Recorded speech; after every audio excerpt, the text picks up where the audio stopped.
चतुर्थी की पूजन में जो आप आखा दाना रखते हो, गेहूं वगैरह कुछ भी जो भी रखते हो, उसकी बड़ी महत्वता होती है महाराज। यहाँ तक कहा गया है, चतुर्थी की कथा तो आप लोग पढ़ते होंगे, जो लोग पढ़ते हैं उनको मालूम होगा। चतुर्थी की कथा में लिखा है,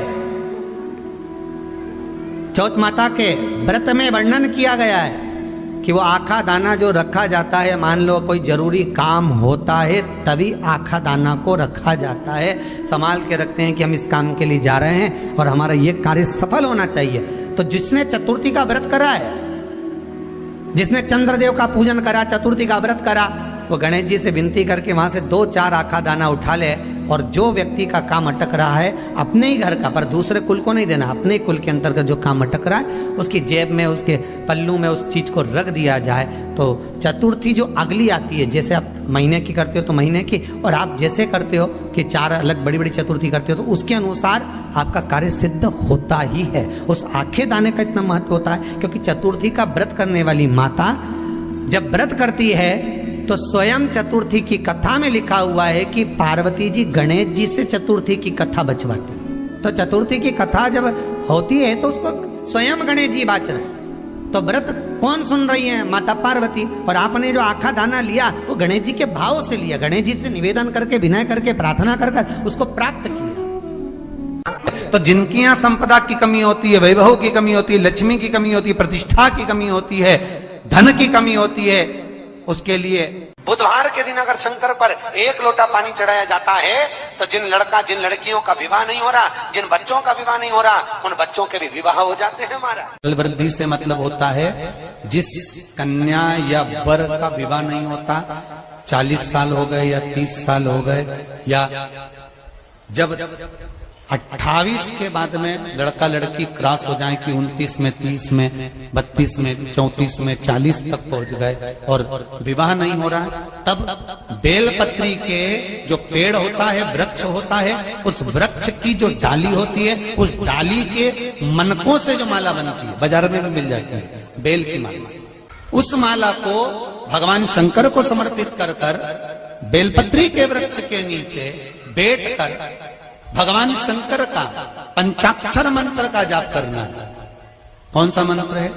पंचाक्षर। पंचाक्षर मंत्र कल बताया था, नमः शिवाय। अगर रसोई घर से भोजन में तुलसी डलकर अगर ठाकुर जी के सामने वो थाली रखी तो ये पक्का है वो थाली ठाकुर जी नहीं जीमेंगे, क्योंकि उसमें तुलसी रखी हुई आई है।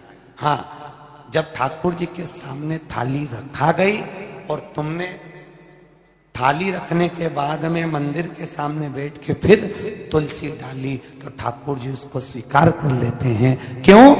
क्योंकि 33 करोड़ देवी देवता एक जगह पर विराजमान हैं।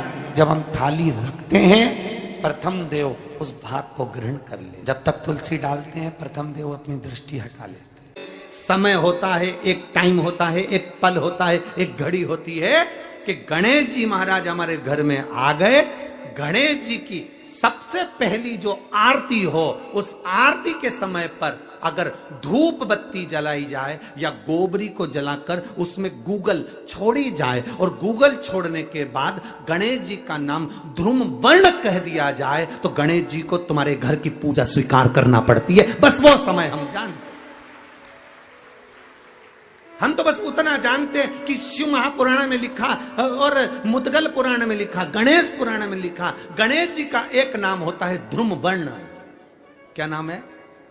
ध्रुम वर्ण गणेश जी का एक नाम होता है। जब हम धूप जलाकर और धूप लगाने के बाद में गणेश जी की सबसे पहली आरती करने के पहले अगर हम सबसे पहली आरती गणेश जी की कर रहे हो, अपने घर में स्थापना कर रहे हो, बिठा रहे हो, और तुम चाहते हो कि गणेश जी मेरे घर में आके मेरी पूजा को स्वीकार करें और जो मांगू मेरा गणेश मुझे दे 10 दिन के अंदर, तो पहला नाम लेकर पुकार लेना ध्रुम वर्ण विनायक, बैठो, बस काम हो गया। वो फिर ही होकर आता। सुंदर जोड़ी थी शंकर और पार्वती की, सही है कि गलत है?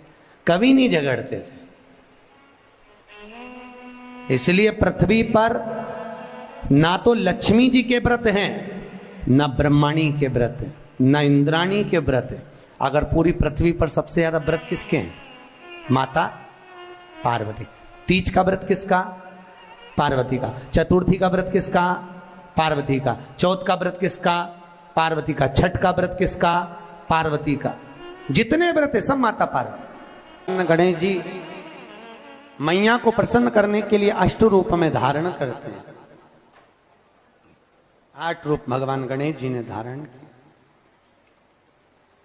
एक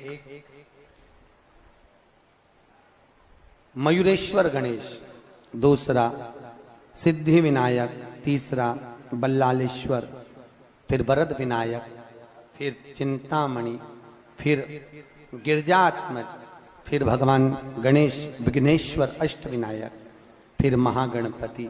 ऐसे गणेश जी के अष्ट नाम हुए। उस समय तिजोरी के अंदर जो गणेश की प्रतिमा रखी जाती है किस नाम से रखी जाती है? तो तिजोरी में हम जो गणेश की प्रतिमा रखते हैं वो वरद विनायक के नाम से रखते हैं। कौन सा गणेश? वरद। वरद विनायक के नाम से तिजोरी में गणेश रखते हैं। और वरद विनायक के नाम से गणेश जी तिजोरी में रखाते हैं। आपको कथा में कहा था, घर में सीधी सूंड का गणेश और व्यापार व्यवसाय ऑफिस में उल्टी सूंड का गणेश होना चाहिए। वरद विनायक को तिजोरी में। जब मकान का गृह प्रवेश होता है तो गणेश जी की पूजन जो दरवाजे पर करी जाती है उसे सिद्धि विनायक गणेश कहते हैं। कौन सा गणेश? सिद्धि विनायक। जब हम घर में शुभ कार्य हो, बंदर बाल लगाएं, कोई दरवाजे पर शुभ लाभ लगाएं या स्वस्तिक बनाएं या माताएं दरवाजे पर रंगोली डाले तो उसी समय पर सिद्धि विनायक के नाम से रंगोली डालना चाहिए। तो घर में लक्ष्मी बढ़ती है, सिद्धता बढ़ती है। याद रखिए, कभी भी गणेश जी को, मिट्टी के गणेश जी लाते हो भादो महीने में, तो विसर्जन करो तो विसर्जन के समय पर 2 बिंदी, एक कंकु की एक हल्दी की, दीवार पर जरूर लगा देना चाहिए। क्यों? क्योंकि गणेश जी हमारे यहाँ आते हैं तो रिद्धि सिद्धि के साथ आते हैं। पर जब गणेश जी जाते हैं, अगर हम बिंदी नहीं लगाते हैं तो गणेश जी अपनी रिद्धि सिद्धि को साथ में लेकर चले जाते हैं। पति के साथ पत्नी वापिस चली जाती है। जब हम बिंदी लगाते हैं तो उसका मतलब होता है कि हमारे घर की बहू हमारे घर में रहे, बेटा भले भ्रमण के लिए जाए। तो गणेश जी जाते हैं, रिद्धि सिद्धि घर में रह जाती है। इसलिए रिद्धि सिद्धि को घर में रखने के लिए 2 बिंदी लगाना चाहिए, एक कुंकू की, एक हल्दी। रिद्धि सिद्धि। गणेश जी की प्रियता है दुर्वा। क्या प्रियता है? दुर्वा। कितनी दुर्वा गणेश जी को समर्पित करी जाती है? मात्र 5। कितनी?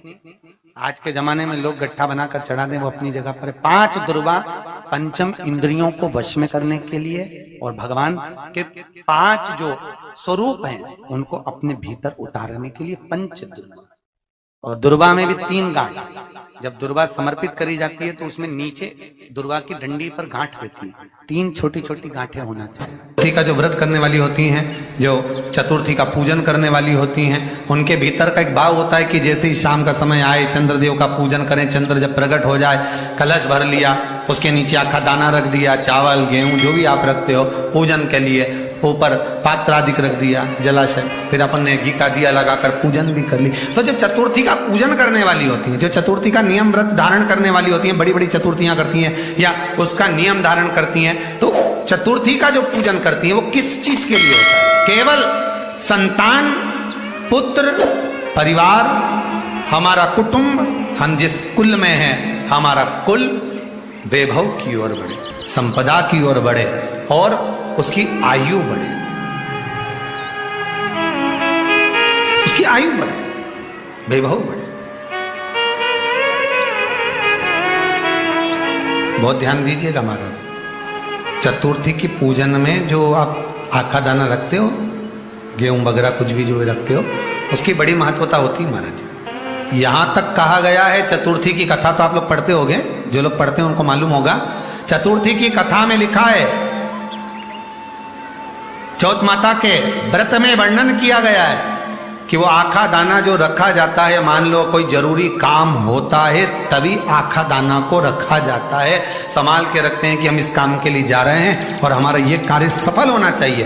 तो जिसने चतुर्थी का व्रत करा है, जिसने चंद्रदेव का पूजन करा, चतुर्थी का व्रत करा, वो गणेश जी से विनती करके वहां से 2-4 आखा दाना उठा ले, और जो व्यक्ति का काम अटक रहा है अपने ही घर का, पर दूसरे कुल को नहीं देना, अपने ही कुल के अंतर्गत जो काम अटक रहा है उसकी जेब में, उसके पल्लू में उस चीज को रख दिया जाए।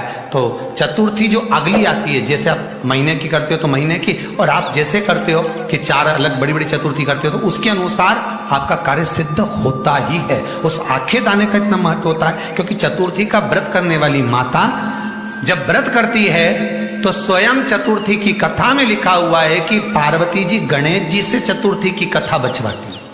चतुर्थी की कथा बाची किसने थी? स्वयं गणेश जी महाराज ने। और सुनी किसने थी?